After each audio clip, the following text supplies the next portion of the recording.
Bom, hoje nós vamos celebrar a declaração da OMS que pôs fim à emergência sanitária relacionada à Covid-19 que ocorreu nos últimos 4 anos e deixou milhares de mortos. A pergunta é, nos saímos melhor do que as outras pandemias, apesar dos milhares de mortes? Vamos comparar com a gripe espanhola.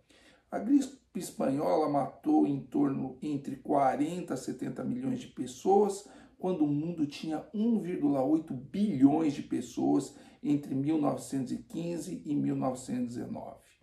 A Covid-19 matou aproximadamente entre 7 milhões de óbitos registrados, mas se a gente pegar todas as subnotificações ou os países que não notificaram corretamente, essas mortes vão chegar a mais ou menos 10 milhões de pessoas num mundo com quase 8 bilhões de habitantes, ou seja, matou muito menos gente num mundo com muito mais gente, um mundo muito mais interconectado, onde o vírus se espalha mais rapidamente. Portanto, o número de mortes foi menor. Mas por que o número de mortes foi menor? Por causa da ciência.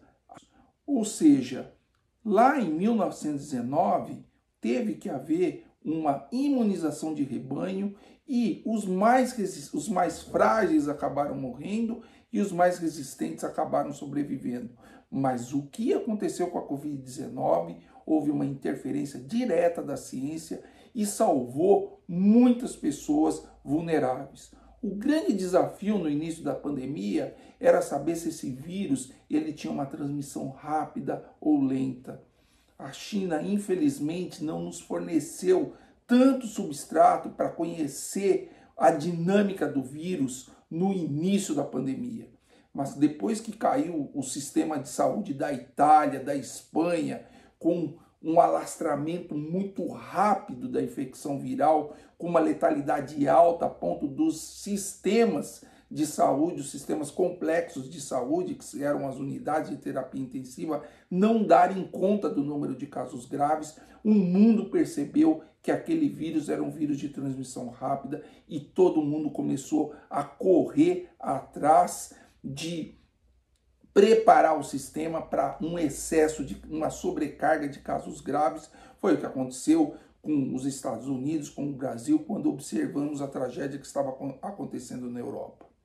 Mas como o mundo conseguiu reduzir o número de mortes associadas à pandemia em relação às outras pandemias que aconteceram no mundo? Bom, em primeiro lugar, para que houvesse vaga para todas as pessoas nas unidades de terapia intensiva, decretou-se o isolamento social. Infelizmente, foi um mal necessário para tentar reduzir o número de transmissão do vírus de uma pessoa para outra. A taxa era de 1 para 3, com vírus de fácil contágio através não só das gotículas, mas através das partículas aerossóis que continham no ar, e dessa forma você preparar um sistema de saúde para receber os casos graves. Eu estou falando da cidade de São Paulo, eu não sei se vocês sabem, mas a cidade de São Paulo é a cidade que tem mais leitos em UTIs no mundo. E nós quase entramos em colapso. Não fosse isolamento social, não haveria tempo de preparar vários leitos de UTI, preparar esses leitos rapidamente para abrigar os pacientes graves. Portanto, o isolamento social teve a sua importância sim. Uso de máscara. Máscara é muito importante. Já era um costume lá no Oriente, especialmente na China, no Japão, na Coreia, enfim, um hábito comum de pacientes com infecção de vias respiratórias, para reduzir a carga viral de quem está infectado e para reduzir a recepção da carga viral de pessoas que não estão infectadas. Portanto, a máscara teve um papel fundamental na redução do contágio. Em terceiro lugar, as unidades de terapia intensiva, uma vez preparadas, receberam muitos pacientes graves. E, graças à unidade de terapia intensiva, várias pessoas que nas pandemias que aconteceram anteriormente, como a gripe espanhola, que não tinham acesso a tecnologia nenhuma, ou seja, se pegasse uma infecção grave, estavam condenadas à morte. As UTIs, apesar da alta mortalidade dos casos graves, salvaram muitos pacientes graves. E as UTIs aprenderam ao longo do tempo como tratar essas doenças. Vários conhecimentos adquiridos ao longo da pandemia e que vão ficar para outras doenças, como, por exemplo, o uso de medicações em infecções graves, como corticoide foi usado para a Covid, entre outras medicações. Um desenvolvimento muito grande da ventilação mecânica na UTI, um aperfeiçoamento dos conhecimentos. Um aperfeiçoamento dos conhecimentos na utilização de circulação extracorpórea. E esse legado vai ficar para as outras doenças ao longo dos anos. Além disso, a ciência começou a estudar essa doença de uma maneira muito aplicada. Por quê?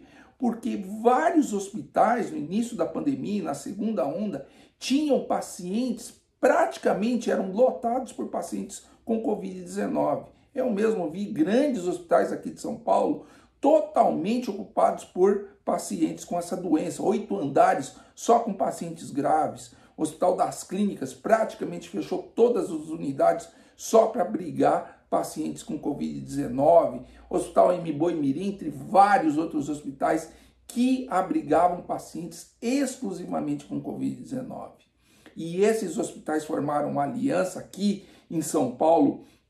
Essa aliança teve participação do Hospital Sírio-Libanês, Hospital Albert Einstein, Hospital das Clínicas de São Paulo, Hospital Oswaldo Cruz, Hospital do Coração, entre outros hospitais que se aplicaram na pesquisa e produziram conhecimento científico sério, publicações muito boas que não vão servir só para a Covid, mas como para outras doenças respiratórias e salvar muita gente ao longo dos anos. Isso foi muito importante, parabéns para o Brasil e parabéns para todas as equipes de UTIs, equipes multidisciplinares, com médicos, fisioterapeutas, enfermeiros, farmacêuticos, uma equipe que trabalhou arduamente pelos pacientes com Covid-19.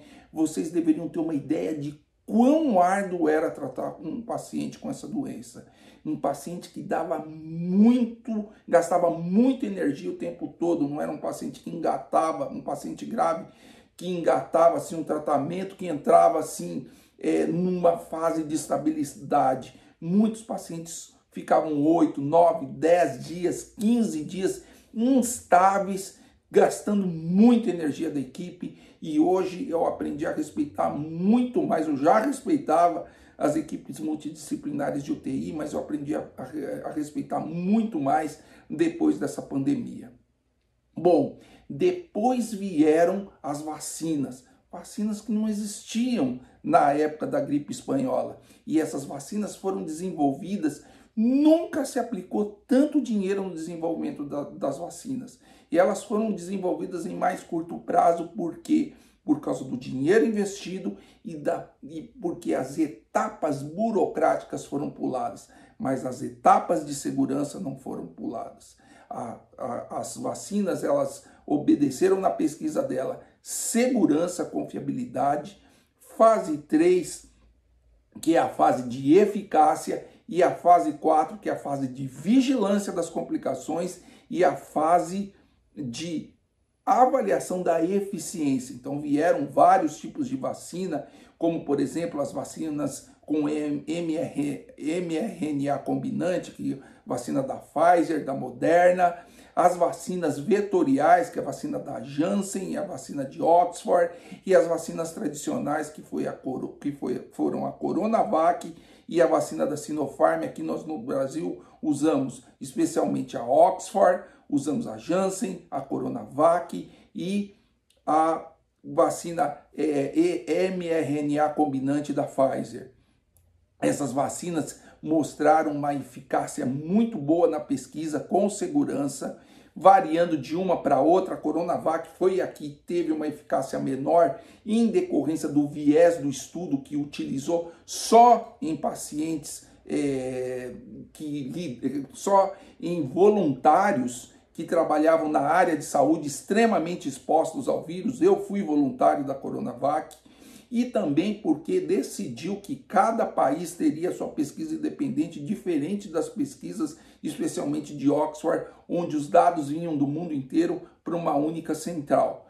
Porém, quando passou a avaliar a eficiência da vacina em campo, essa vacina foi muito eficiente. Foi a vacina do pontapé inicial da vacinação aqui no Brasil, no dia 22 de janeiro, lá no Hospital das Clínicas, um hospital que tem o primor de fazer medicina de ponta, pesquisa de ponta, e essa vacina teve um papel extremamente importante. Por quê? Porque o dia em que houve a primeira picada lá no Hospital das Clínicas, na Mônica Calazans, as pessoas largaram de buscar medicações ineficáveis na procura do Google, e a procura por vacina no Google disparou de tal forma que houve uma pressão social em cima do governo, em cima das autoridades, para que adquirissem vacinas e vacinassem as pessoas aqui no Brasil, e isso foi fundamental para o avanço da vacinação e para a redução do número de casos graves e para a redução do número de mortes associadas à Covid-19. E com isso nós conseguimos reduzir as internações por Covid-19, desocupar os leitos e trazer as outras patologias de volta para o hospital e voltar com a normalidade do tratamento das outras doenças. Portanto, Coronavac, a Oxford, a Janssen, a Pfizer tiveram um papel fundamental. Com destaque a vacina da Pfizer, mRNA combinante, que hoje tem uma tecnologia de adaptação muito mais rápida e muito mais fácil para as variantes, ao contrário das vacinas tradicionais, como Coronavac e Sinopharm. E dessa forma, hoje nós temos à disposição para as variantes de atenção a vacina bivalente da Pfizer, que já foi modificada para as novas variantes. Portanto, com essa tecnologia, a ciência reduziu drasticamente o número de mortes no mundo durante uma pandemia. E isso foi extremamente importante. Quais foram os acertos? Ciência séria. Quais foram os erros? Infelizmente, essa ciência mantinha uma certa distância da população.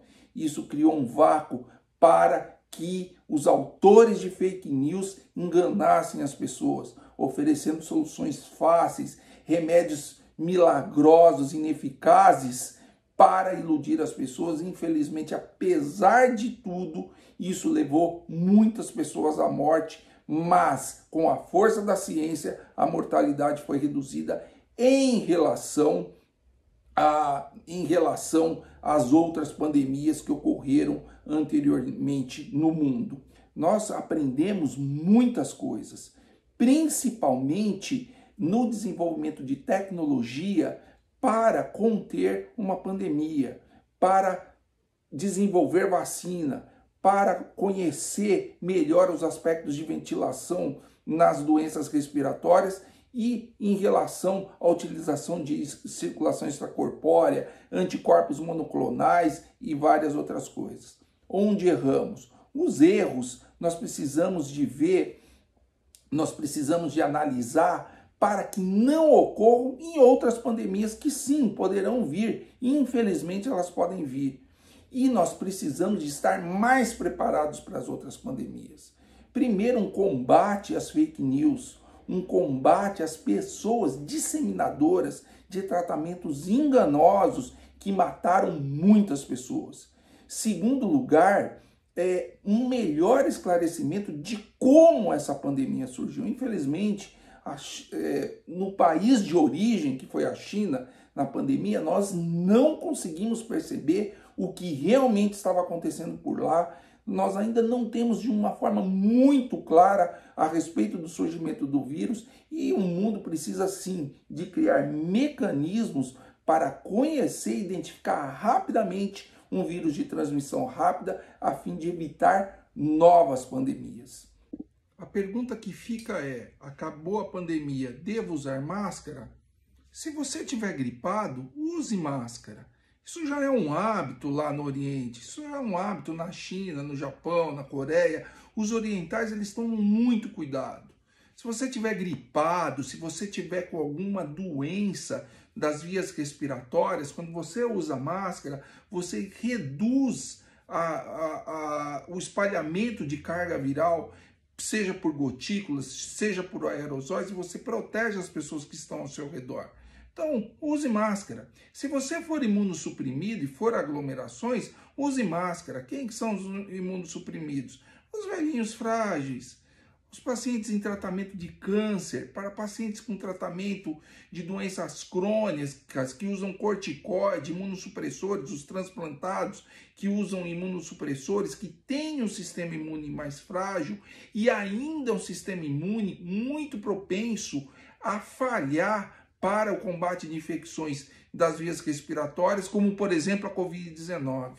Apesar de hoje nós termos as variantes de atenção da Covid-19, essas variantes elas se adaptaram ao corpo do ser humano, provocam infecções mais leves, se espalham de uma forma mais rápida, mas provocam infecções mais leves, como a nova subvariante que vem aí, que provoca mais infecções nas vias respiratórias, principalmente congestionamento nasal e conjuntivite. Só que essas pessoas essa variante em pessoas imunossuprimidas, ela infelizmente ela pode matar essas pessoas e nós devemos cuidar, iniciando principalmente com o uso de máscara para essas pessoas. Se você tiver qualquer infecção de vias respiratórias, é prudente que você use máscara.